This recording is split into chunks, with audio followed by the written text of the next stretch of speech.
many other schools around the place, and including abroad. So my name is Petър Станков. I've been educated in this school. I was very happy to graduate from this school about 15 years ago. And then I started doing a PhD program here. But then something happened, then I interrupted this program and I went abroad. I finished the program abroad and then I came back here and I started teaching in this school. So I'm very happy to be back because I teach so many smart people around me. I like very much working with smart people, and I hope I'll meet you guys in one of my courses when I see you in the fall semester, right? All right. So who is actually applying to this school in a BA program? I see many familiar faces. I have been teaching in a BA program, and I'm still teaching them this year in their third years. But who is still to apply? Who are those 5 people around to whom I'm actually speaking today? Where are they? The two girls and 2 the girls boys. here, Yeah. 2 guys here, and then you guys? No, you're already a student. There for the master. There for the master. All right, there for the master, and you're for the BA. Yeah. All right, great. So you guys and you guys. The rest may go for a coffee or something. No. They have to stay here. All right. So the thing is, all right. So one of the things you will be studying in this school is economics. Typically, students don't like economics very much. Is this correct? You can ask the. Is this correct? No. You like economics very much? Thanks to you, yeah. All right. All right. So listen. This is going to be about why we need to study economics. And the 2 things we need to understand about economics is that it explains decision-making processes. Right? So one of the decisions you are making today is, for example, why am I here in this classroom right now? What am I doing here? Yeah, why am I wasting my time? Sitting here listening to Stankov talking about his biography. What is in it for me? Yeah, why am I here? Yeah, these hard questions, existential questions. Why are we? So part of economics is about individual decision making, microeconomic decision making. All of you make certain decisions today, tomorrow, for the future. Yeah? But so this is what we call microeconomic decision making processes. Right. Of course, some of us, the macroeconomists, they study the macroeconomy. Big deal, you know. Thousands of people making decisions about their future and so on. So we aggregate this behavior on the macro level and sometimes on the international level. And once we aggregate this behavior, look at the households together, look at the firms together, look at government taking decisions about the firms, you know, then we're able to see the big picture. Yeah? So the macroeconomy is about the big picture. And we have various measures of this big picture. How does it look like in real life? Yeah? But before that, let's go to the microeconomic decision making. Again, probably those of you who are here for a number of years already, they have been to this class already. But this is a real class. Yeah, I'm giving this class on the first lecture with many new students. So, all right. So for those of you who are here, they don't need to actually pay attention too much. But those of you guys, what are your decisions? What decisions did you take today? Did you drink a coffee in the morning? Yes. Why?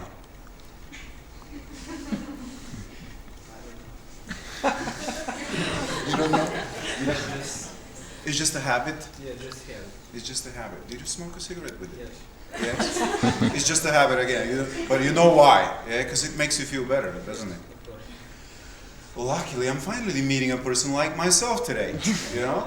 I also did the same thing like you guys. I mean, I smoked a cigarette and I drank a coffee. But why? In economics we study why are we doing this? Why are we doing this? And the reason we're doing this is because it turns out to be rational. So, it's rational to smoke a cigarette together with a coffee in the morning. And why is it rational? What's rationality actually? Rationality is when the benefits you get from smoking the cigarette and the coffee are actually higher than the costs. Okay? What's a cigarette? It's what, like 30 sutinki or what? Okay? And a coffee is another 30 sutinki. So it's 60 sutinki. It's peanuts, right? It's peanuts.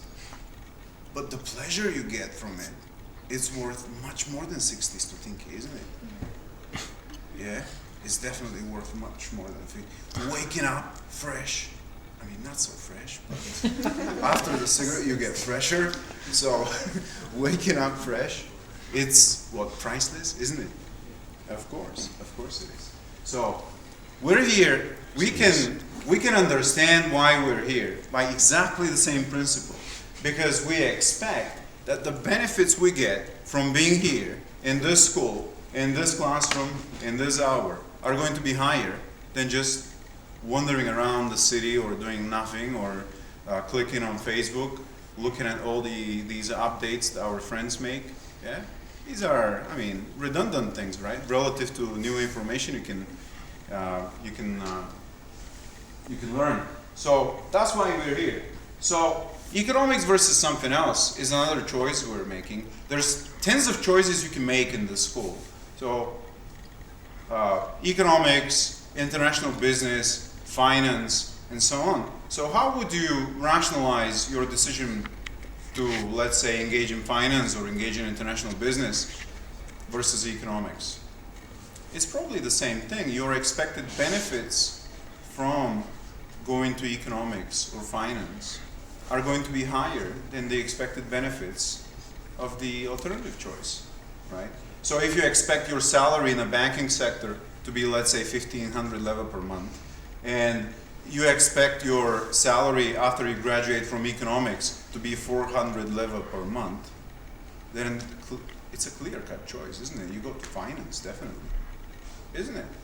The costs are approximately the same, but the benefits are very, very different. So once you have those benefits into account, it's a clear-cut choice. You go to finance, let's say.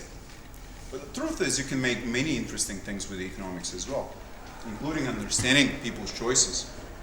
All right, so another choice people make these days is going to school versus picking up a certain profession. So it's becoming relatively fashionable to become an entrepreneur right now. So you have a big idea in your mind, and there's a lot of financing for these startup ideas these days, isn't it? There's 11. Have you heard about 11? Have you heard about Launch Hub? These things. You never heard about them.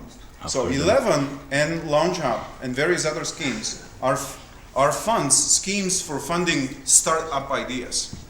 Yeah? You have a big idea in your head, but you don't know where to find financing for it. So these guys, you go and pitch these guys, and they're actually buying into your idea. They buy a stake in your company. You set up a company, they buy a stake in your company, and they give you 25,000 euro, right? And then once you start developing this idea further, then they can accelerate your business and give you up to 200,000 leva. So, my question is, why would you go to school if you can tap this financing? Right? There's another choice you would like to make also. Why am I not starting the next Facebook or the next Twitter or the next Skype at 18 years old, when I'm 18 years old? Yeah? So if you believe this is your idea is worth this much, so why don't you go and pitch these guys relative to spending 4 years in school? Right? It's a provocative idea, isn't it? But the truth is, very few people can really change the industry in such a way that they can compete efficiently with Facebook, with Twitter, with Skype, and so on, right? So that's why, for most of you, it's actually rational to go to school versus just launching a business right now, right? So these guys, 11 and Launch Hub, they make occasional presentations in our school. So once you are in the school already, you will have access to them, and you will have the chance to ask these guys questions about startup financing. Right. All right. Why not smoking? We already discussed this thing. the truth is though, the long-term costs of smoking are much higher than the short-term benefits. So if you look at the big picture about smoking, it turns out you need to quit today. Yeah? Right. I'm telling this to myself every day, right, but I'm still not quitting, you know. So, all right, going to the disco versus studying for exams. Yeah, this is another choice everybody needs to make occasionally. You'll have to study for exams once you're in the school, you know. Occasionally.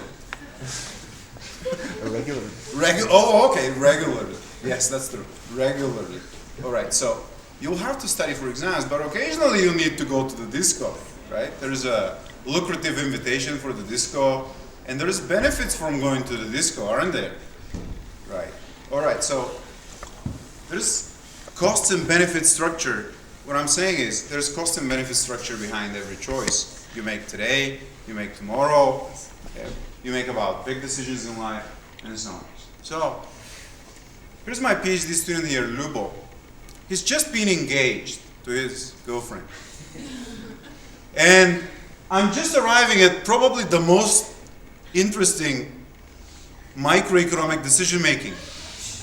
Do I break up with my fiancé to be able to finish my PhD dissertation? Do I do that? Or I can do both at the same time, maybe. Or I can actually not finish the PhD. Maybe that's also a rational choice. Yeah. At some point. Right, so his choice also involves the cost and benefit structure. If his wife is a very kind and understanding woman, she will support him all through, and she will help him graduate with a PhD, and then they will happily live ever after. Okay? But, you know, if he's not tough enough, which I guess he is, but if he's not, then his life will probably be very miserable from now on. Yeah? He needs to be tough to finish this program. Right. Living with your parents versus living alone. How many of you, the four of you, how many of you still live with your parents? Probably all of you. How many of you guys still live with your parents? Huh? Many of you actually live with your parents. Why do you do that? Why would you still live with your parents? Benefits are more. Cheaper. Benefits, costs. Benefits and costs. It's free food, no rent, yeah, free laundry, and then, I mean, the occasional cost you need. All right, you need to clean after yourself, and you need to do the room and so on, right? But that's small cost relative to the benefits, right? And that's why you still live with your parents. You guys still live with your parents? Yes. Yeah. Is it good? No. No? But then why would you live with them if it's not good? We're still. The wrong contract occasionally, right? So people make wrong choices occasionally.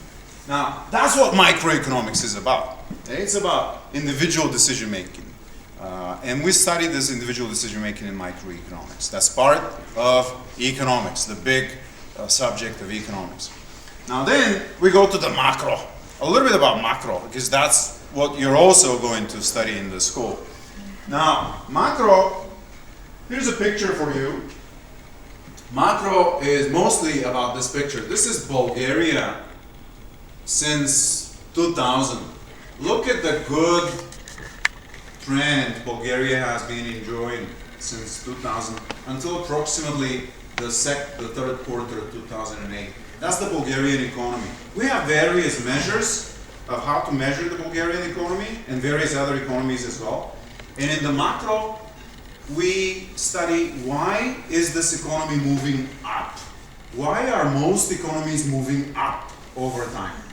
And why, occasionally, what are the factors for this economy to go down?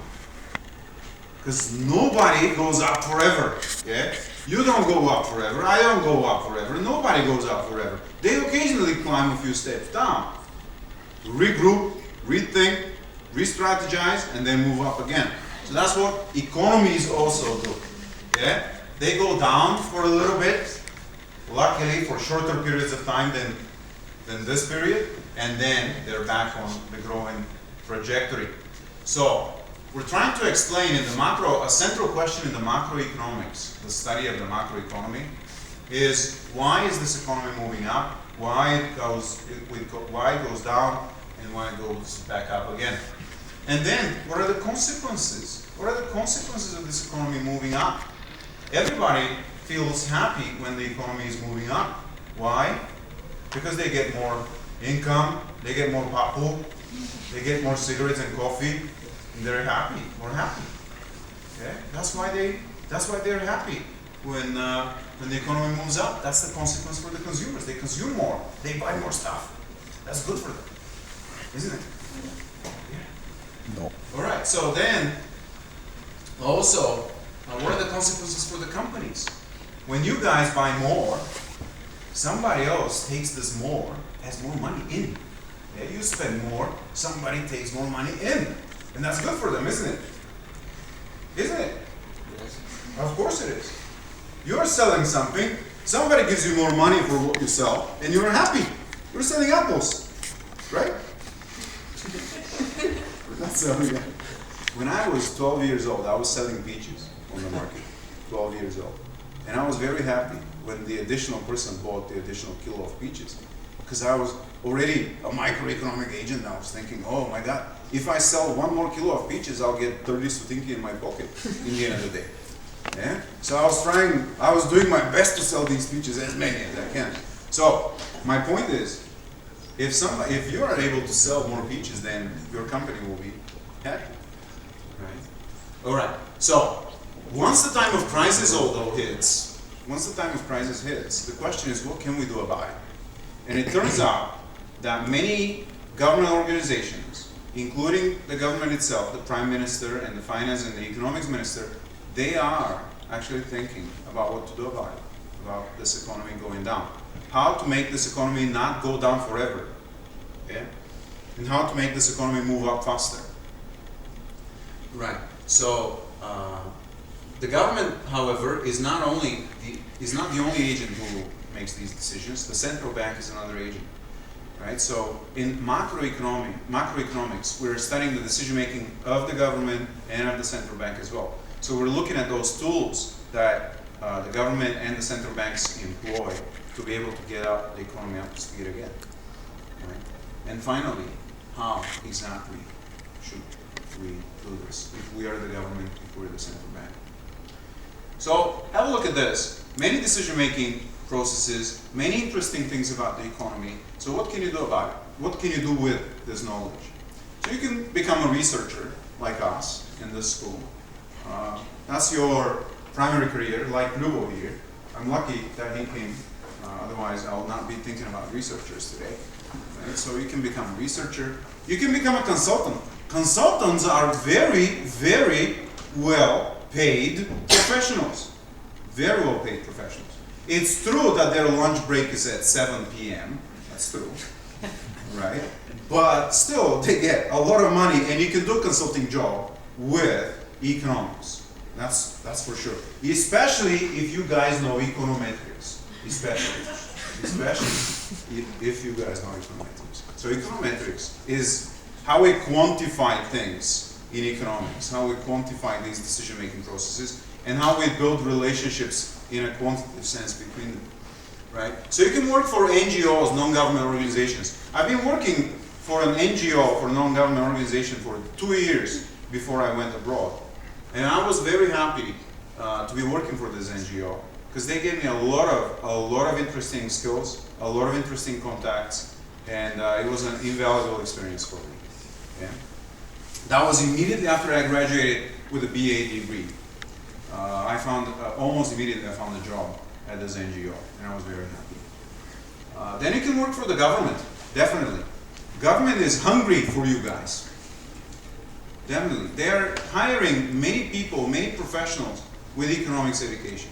So you can do a lot of things at the government. You can be experts at some government agency, looking at, for example, competitive practices in the oil sector in Bulgaria, yeah, you can do that, right? You can go for the banking sector as well, work for the commercial banks, and later on, perhaps, you can go for the central bank.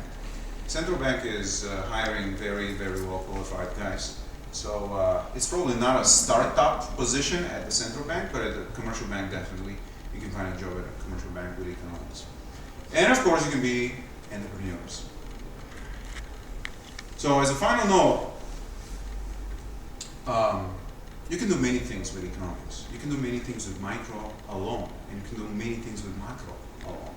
Yeah? You can be whatever, prosperous individuals, whatever. But ultimately, it's up to you if you'll manage to do this thing. Yeah? It's not up to the university. We are doing our best to make you professionals. But ultimately, it depends on you. If you want to be the professionals the economy needs. Right? So I certainly hope to see you in the fall and start building this professionalism in you guys. All right? Okay. See you in the fall. Okay. Thanks. Thank you.